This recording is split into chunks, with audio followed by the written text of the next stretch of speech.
చిన్న షేర్లు పెద్ద లాభాలు పంచాయి. ప్రస్తుత సంవత్సరంలో దేశీయ ఈక్విటీ మార్కెట్లలో పెట్టుబడులు పెట్టిన వారికి అత్యధిక రాబడిని పెంచాయి. దేశ ఆర్థిక వ్యవస్థపై నమ్మకం ఉండడంతో రీటైల్ ఇన్వెస్టర్లు ఎగబడి పెట్టుబడులు పెట్టడంతో సూచీలు రికార్డు స్థాయికి ఎగబాకాయి. బ్లూ చిప్ సంస్థతో పాటు చిన్న చితక సంస్థల షేర్లు కదం తొక్కాయి. ఈ నెల 23 వరకు బీఎస్ఈ స్మాల్ క్యాప్ ఏకంగా 12,144.15 పాయింట్లు లేదా 28.45% లాభపడింది.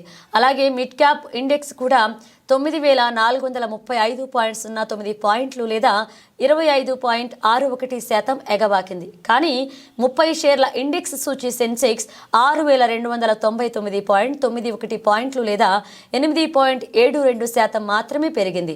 ఈ నెల 12 ముగిసే నాటికి బీఎస్ఈ స్మాల్ క్యాప్ చారిత్రక గరిష్ట స్థాయి 57,827.69కి చేరుకోగా మిడ్ క్యాప్ ఇండెక్స్ 49,701.15కు చేరుకుంది.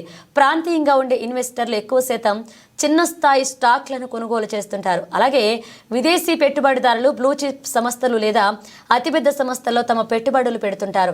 మిడ్ క్యాప్ ఇండెక్స్ సరాసరి బ్లూ చిప్ సంస్థల్లో 5వ వంతుని, స్మాల్ క్యాప్ సంస్థలు 5వ వంతు కలిగి ఉండనున్నాయి. వచ్చే ఏడాదిలోనే మిడ్ క్యాప్, స్మాల్ క్యాప్ ఇండెక్స్లో ఇదే తరహాలో లాభాలు పంచే అవకాశాలు ఉన్నాయని దలాల్ స్ట్రీట్ వర్గాలు అంచనా వేస్తున్నాయి. స్మాల్ క్యాప్, మిడ్ క్యాప్ ఇండెక్స్లు మెరుగైన ప్రదర్శన గావించాయి. ఈ రంగాలు అత్యధిక వృద్ధి నమోదు చేసుకోవడం అనుకూల మార్గదర్శకాలు పెట్టుబడిదారులు ఆసక్తి చూపారు. రియల్ ఎస్టేట్, మౌలికం, హెల్త్ కేర్, రెన్యూవబుల్ ఎనర్జీ రంగ షేర్లు భారీగా పుంజుకున్నాయి.